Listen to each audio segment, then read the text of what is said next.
The Georgia highway stretched empty, under a gray dawn mist curling like smoke over pine-lined curves. Emma Harper guided her silver Camry with steady hands, the scent of damp asphalt seeping through a cracked window. At 48, she wore no badge, no suit, just a gray hoodie jeans and a low bun, her DEA director title left behind in D.C. She'd spent 3 days with her sister's family, laughing over peach cobbler helping her niece with algebra, and dancing to Motown in socks that slid on hardwood. Here she was, just Aunt Emma, not a federal powerhouse. Her phone silent in the cup holder held no urgent alerts, only the quiet of a rare weekend fading. Marvin Gaye's voice hummed low from the stereo, anchoring her calm. Then a glint in her rearview mirror, a cruiser too close its grill a predator's smirk.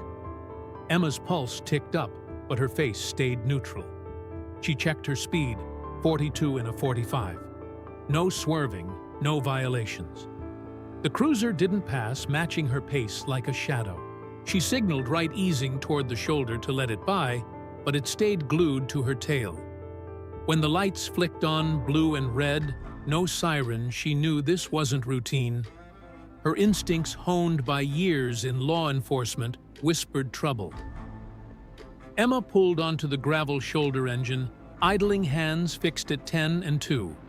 She'd faced stops before, knew the dance comply, stay calm, survive. But something felt off, too deliberate, too quiet. 2 officers approached. Jack Riley, mid-40s, square-jawed with sun-creased skin, knocked on her window, his eyes cold. Tom Vance, younger, broad-shouldered, lingered by the trunk, watching her blind spot. License and registration. Riley said, his voice clipped fake polite. Routine check. Vehicle matches a drug run report. Emma's brow lifted slightly. I wasn't aware of any issue, officer. May I know the basis for the stop? She kept her tone, even hands visible. Riley didn't answer, studying her license with a frown. Harper, he muttered, out of state.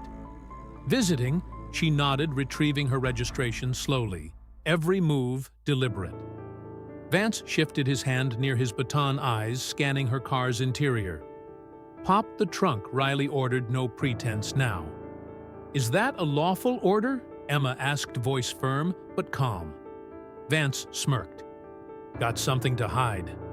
Her gaze didn't waver. I know my trunk's contents. I'd like the basis for a search. Riley leaned closer, breath stale. Open it, or we do this the hard way. Emma weighed her options. Refusing might escalate. Complying might expose their intent.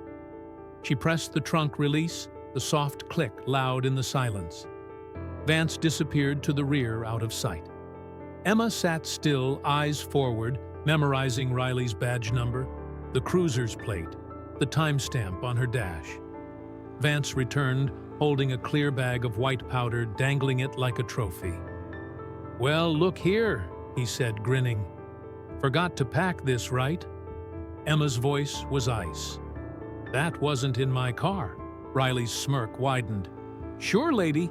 You're not in D.C. now. Keep smart-mouthing, and it gets worse. Emma met his gaze, unflinching. I'm invoking my rights. I don't consent to this search. I want a supervisor and legal representation. That bag's not mine, and you know it. Riley's amusement soured. Lawyer, huh? He glanced at Vance, who laughed a sharp, joyless sound. Guilty folks talk. Big, Vance said. Emma's voice cut through.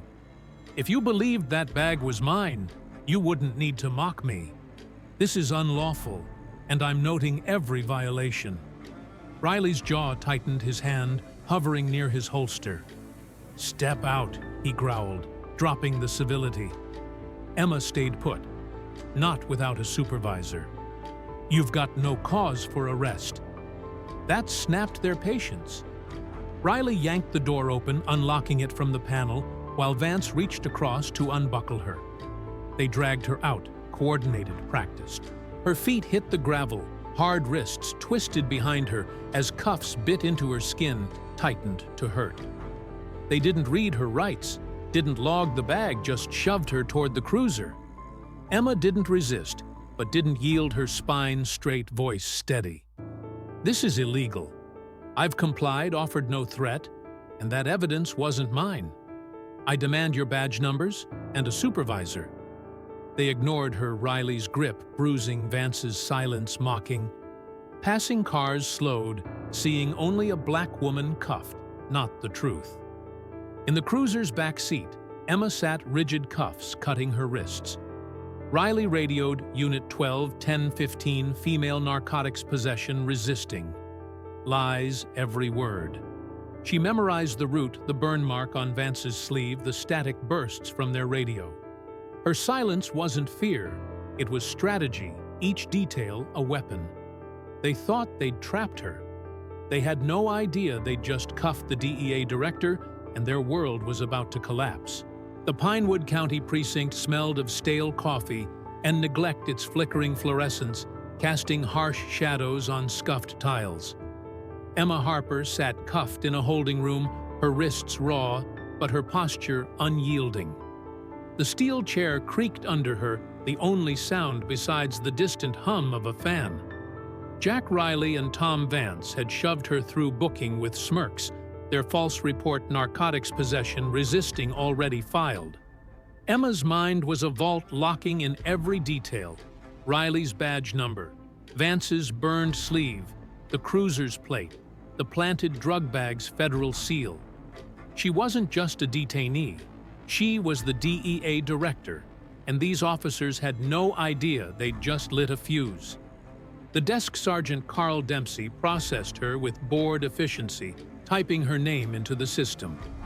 Emma Harper, he muttered, glancing at her ID. His fingers paused, eyes narrowing as the screen flickered. A local database wouldn't flag her status. Instantly, federal clearance levels were buried in restricted systems, but Pinewood's link to DOJ networks triggered a cross-check. Dempsey leaned closer, retyping her name. The system pinged a sharp chime that cut the room's dull rhythm. A red alert flashed, Harper Emma, DEA Director, Level 5 clearance. Immediate federal contact required. Dempsey's face drained of color. He stared at Emma, now seeing her calm, unblinking gaze for what it was, not fear, but control. "Hold on," he stammered, reaching for the phone. "Ma'am, we didn't know." Emma's voice was low, precise. "Unlock these cuffs, secure this precinct, freeze all access, seal surveillance logs, and get me a federal line now." Her tone carried the weight of someone used to command, but Dempsey hesitated, glancing at the hallway, where Riley and Vance had lingered. The officers weren't there. Moments earlier, a clerk with Spectre ties had caught the database query and texted a burner phone. Riley's radio crackled with a coded warning, "Clear out targets hot." They'd slipped out a side exit, abandoning their cruiser, their smugness replaced by panic. Emma caught the sergeant's unease. "Where are they?" she asked, her eyes boring into him. Dempsey fumbled, dialing an internal line. They were just here. Emma stood as the cuffs clicked off, rubbing her wrists. "Lock this building down. No one leaves. I want their cruiser tracked, and every camera feed from the last hour pulled." Dempsey nodded, hands shaking, but his compliance wasn't blind loyalty, it was self-preservation. He knew Pinewood's rot ran deep, and Emma's presence was a spotlight. She moved to a secure terminal, entering override codes from memory. The system unlocked, granting her DEA authority to freeze local operations. Agent Mark Torres, her deputy, answered her call within seconds. "Director Harper." "What's happening?" Emma's voice was steel. "I've been detained on false charges by Pinewood County officers. They planted drugs from a federal seizure operation Trident, Miami 2 months ago. I'm initiating a lockdown and need an extraction team for evidence review and physical security." The officers fled when my ID surfaced. Torres paused. "You're safe, uninjured," she said, "but they're running. Get here in 30 minutes. She hung up, turning to Dempsey. "Every exit monitored. Check cruiser logs for the past 3 hours. I want that drug bag's chain of custody secured. Her orders were precise, leaving no room for error. Dempsey radioed the alert, his voice unsteady. A siren chirped, signaling a federal hold. Emma's mind raced. The bag's seal wasn't local. It bore a DEA trace code, meaning someone breached a Virginia lockup. This wasn't a rogue prank. It was a test of a hidden network. Torres's team arrived in 28 minutes, black SUVs rolling into the lot. Agent Torres, a wiry man with sharp eyes, strode in with a forensic tech and 2 tactical officers. Emma met them at the evidence room where the drug bag sat under lock. Torres scanned the tag, his jaw tightening. Trident's product. No way this got here legally. Emma nodded. Someone bypassed 2 clearance levels. Check the log for tampering. The tech, Lisa Nguyen, pulled the custody form. No local inventory code. It's tagged as federal, but there's no transfer record. Emma's eyes narrowed. Then it was pulled from our system and slipped to these officers as bait. Torres frowned. To frame you? Why Emma didn't answer her gaze, shifting to a monitor displaying a grainy surveillance photo from a gas station. It showed Riley and Vance climbing into a black SUV driven by a man whose face was obscured. The plate traced to a dead narcotics officer, Vincent Cole, presumed deceased, now alive. This wasn't random, Emma said, her voice low. They're part of something bigger, and they just showed their hand. Torres met her gaze. What's the play? Emma's response was cold, certain. We don't chase them. We chase the system that let them run. Lock this precinct as a crime scene. I want every file, every log, every name. They thought they could bury me. They're about to learn what happens when you dig the wrong grave. The Pinewood County Precinct's conference room was a war zone of paper and pixels, its walls plastered with maps and arrest logs. Emma Harper stood before a digital board, red pins marking every stop Jack Riley and Tom Vance had made in 18 months, 47 total, 34 targeting Black or Latino drivers. Each pin pulsed with data, timestamps, charges, outcomes, all lacking body cam footage. The planted drugs in her car weren't a one-off. They were a playbook, and Emma, the DEA director, was tearing it apart. Her team, Agent Mark Torres, Internal Affairs, Captain Laura Bennett, and tech specialist Lisa Nguyen worked in tense silence, unraveling a conspiracy that stretched beyond 2 rogue cops. Emma's arrest had cracked open a vault. The drug bag, tagged from Operation Trident, pointed to a breach in DEA's Virginia lockup, orchestrated by a ghost system dubbed Spectre. Torres had pulled Riley and Vance's records, revealing a chilling pattern: 5 precincts in 10 years, each move tied to compromised federal seizures. They're not lone wolves, Torres said, pinning a timeline. Every transfer followed a big bust: heroin in Marlow County, fentanyl in Pine Ridge. Evidence vanished. Cases closed, no questions. Emma's jaw tightened. Someone's shielding them. Laura Bennett, a no-nonsense DOJ captain, sifted through internal logs. Their reports are carbon copies, she said, voice clipped. Same vague pretexts, same missing audits. Pinewood's chief ignored it. She tapped a file labeled Caleb Turner, 22, Suicide 2022. This one's wrong. Turner was stopped by Vance, charged with possession, dead in custody hours later. No footage, no psych eval. Emma's eyes locked on the file. Open it. Turner's case was a wound. Arrested for erratic driving, he'd called his sister from jail, scared but lucid. 90 minutes later, he was found hanged, the report citing depression. No cell photos, no witness interviews, just a closed case. Riley's electronic signature marked the log. No suicide watch, Lisa noted, frowning. And the medical examiner's ligature report contradicts restraint marks. Emma's voice was low, furious. They killed him to cover something. Cross-check every death in their custody. Lisa pulled up a bystander video, grainy but damning, from a community forum. It showed Turner pulled from his car, hands up Riley's grip, brutal Vance shoving him into the cruiser. This was posted online, Lisa said, but flagged and deleted. No one followed up. Emma replayed it, her pulse pounding. It wasn't missed. It was buried. Bennett's eyes hardened. They knew how to write reports that slid past scrutiny. Someone taught them. A secure line buzzed Naomi's encrypted inbox. An anonymous audio clip routed through proxies crackled. Riley and Vance hit 5 departments.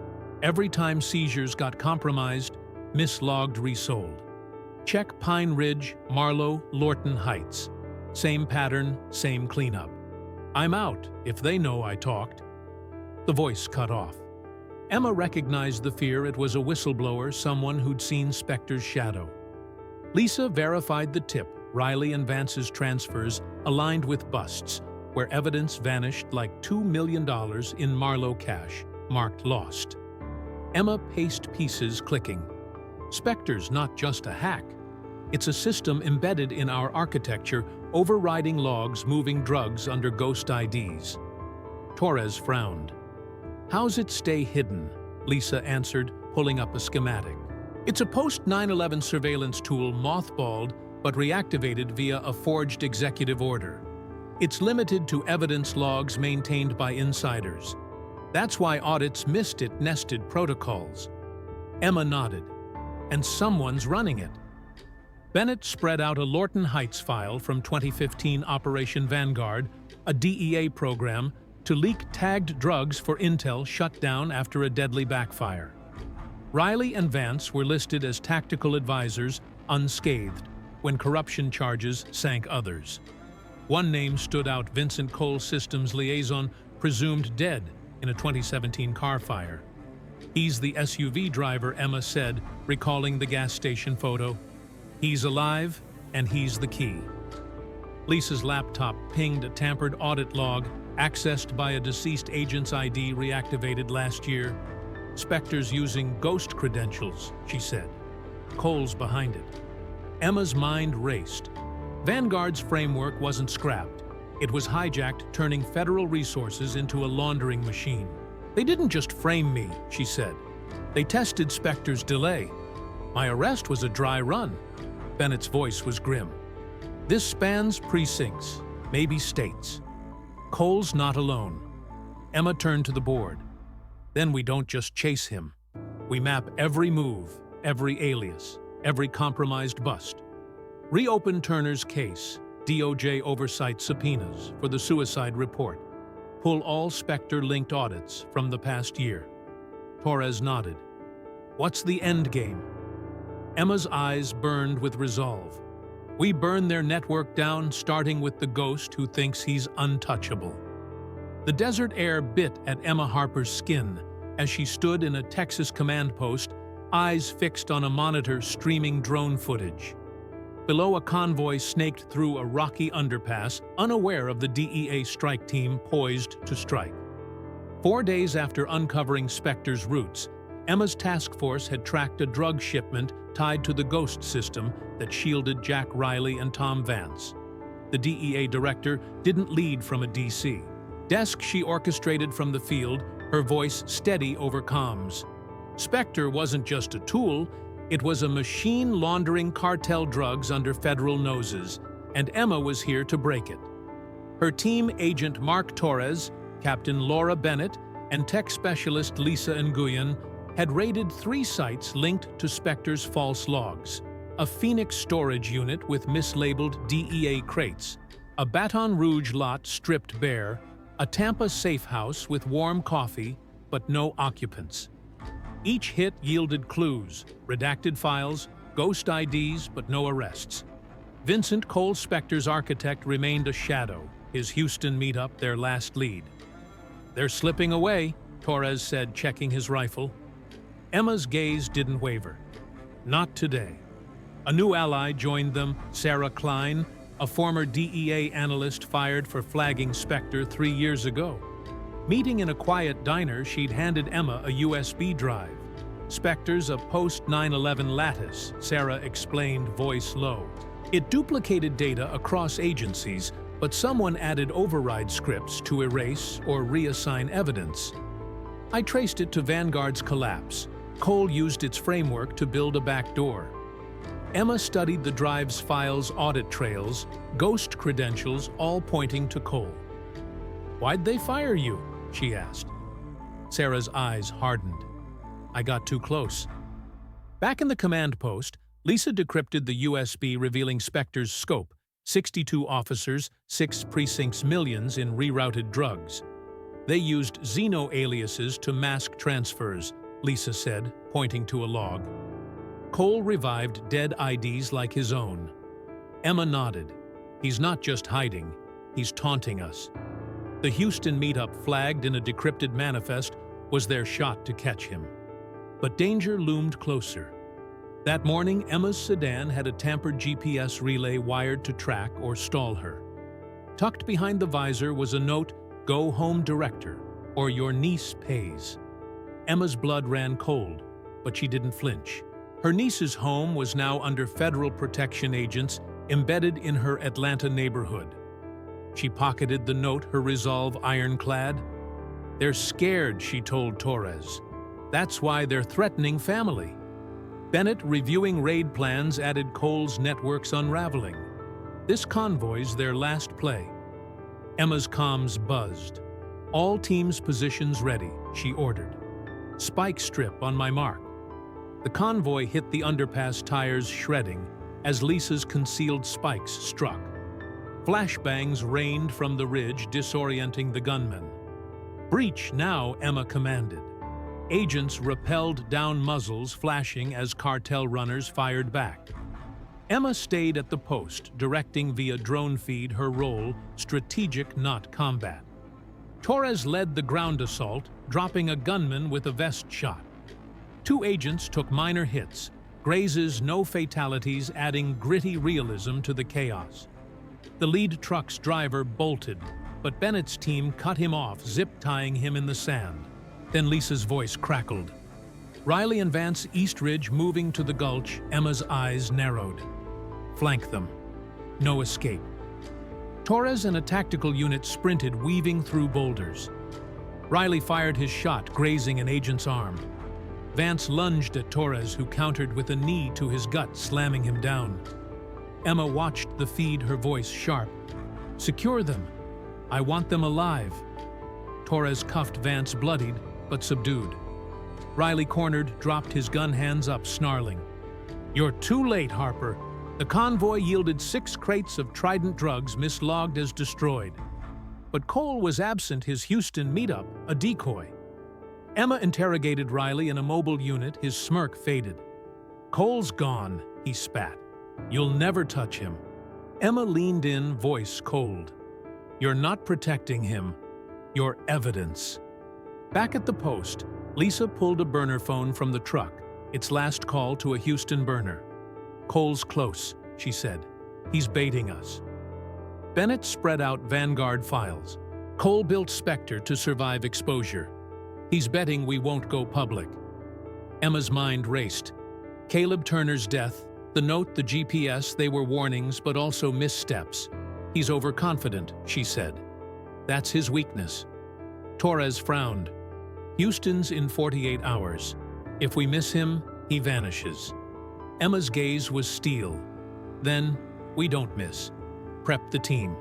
We hit Houston hard, and we bring Cole's machine down with him." Thank you for the enthusiasm. I'm thrilled you've enjoyed the journey through Segment 4, The Hunt Intensifies. I'll now deliver Segment 5, Justice Rebuilt, the final segment, targeting approximately 800 words written in English, with the voice of a seasoned American storyteller. This segment will use the established American character names: Emma Harper, Jack, Riley, Tom Vance, Mark Torres, Laura Bennett, Sarah Klein, Vincent Cole, etc. Address logical issues, e.g. grounding Emma's strategic role, ensuring Cole's surrender is motivated by arrogance, making reforms realistic, and conclude the narrative with a satisfying blend of triumph, reflection, and legacy. I'll provide the segment below and await any final feedback or requests. The Houston warehouse was a digital fortress, its basement humming with servers and encrypted consoles. Emma Harper stood at the command post, eyes on drone feeds, as her DEA strike team breached the compound. Vincent Cole Spector's architect had baited them here, his Houston meetup a calculated dare. 3 weeks after the Texas ambush that caged Jack Riley and Tom Vance, Emma was ending this. As DEA director, she didn't storm the doors, she orchestrated her comms voice, a blade breach now. Secure, Cole, alive. The raid was her checkmate, dismantling a network that laundered drugs under federal badges. Inside, agents moved through shadows, disabling biometric locks. Cole sat at a desk surrounded by passports, Canadian-Argentine tie, and a humming server tower. He didn't flinch as agents advanced, weapons drawn. His calm was arrogance, not surrender. He believed Spector's roots were too deep to pull. "You're late, Director," he said, smirking. Emma entered, her gaze icy. "You built a machine that ate lives," she said. "It ends now." Cole's smile tightened. "You'll expose your own house to burn mine." She didn't blink. "Watch me." Cole's surrender was strategic. He thought public scrutiny would shield his network. Agents cuffed him, seizing servers packed with Spector's logs. 73 officers, $40 million in rerouted drugs, 6 precincts. Emma's team found Caleb Turner's file confirming his murder and Vanguard's hijacked framework funded by a forged executive order. "He thought we'd hesitate," Torres said, bagging evidence. Emma's voice was steel. "He's wrong. The raid wasn't flawless. An agent took a graze, and Cole's deadbolt destroyed some drives. But the core evidence survived." 2 months later, Emma stood in a congressional chamber, cameras rolling, the Justice Department seal behind her. "I'm Emma Harper, DEA Director," she began, voice unwavering. "My false arrest by Pinewood County officers exposed a network rooted in our own failures. Operation Vanguard twisted into Spector, a system laundering drugs under federal clearance. She laid out Cole's machine ghost IDs, erased logs, lives like Caleb Turner's silenced. This wasn't rogue, it was institutional neglect. We failed until we didn't." Her testimony, backed by decrypted files, sparked applause, not political, but human. The fallout was swift. Federal marshals swept 12 precincts, arresting 41 officers. Riley and Vance, isolated in black site cells, cut deals exposing laundering routes. Cole, stripped of aliases, faced conspiracy and murder charges, his trial a public reckoning. 6 precincts were seized, commanders replaced, databases audited. The DEA's reforms, driven by Emma, replaced Spector with Caleb, a transparent system named for Turner, with no override loopholes built by Sarah Klein and whistleblowers. "No silence, no shadows," Emma told Congress. "Accountability is our foundation."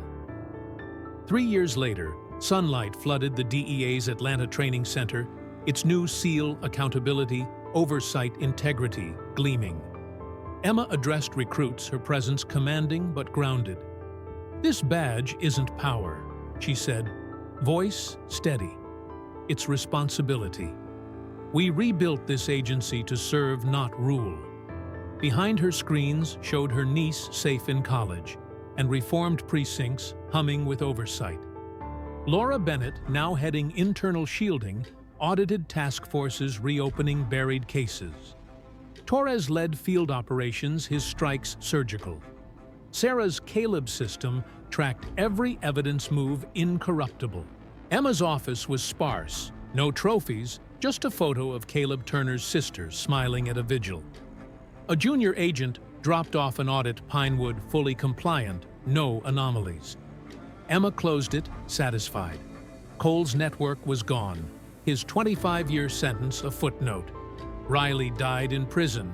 Vance vanished into witness protection. The reforms weren't perfect. 2 precincts resisted citing costs, but Caleb's transparency forced compliance. Public trust, once shattered, was rebuilding case by case. At a community forum, Emma met Turner's sister Maya, now an activist. "You gave him justice," Maya said, eyes wet. Emma shook her head. "He gave us purpose."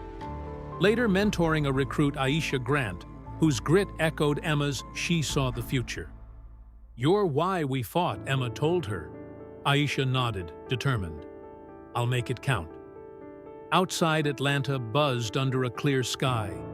Emma looked out, not for threats, but for what she'd built, a system that answered to truth. Her fight hadn't ended with Cole's cuffs. It lived in every case logged, every recruit trained, every silence broken.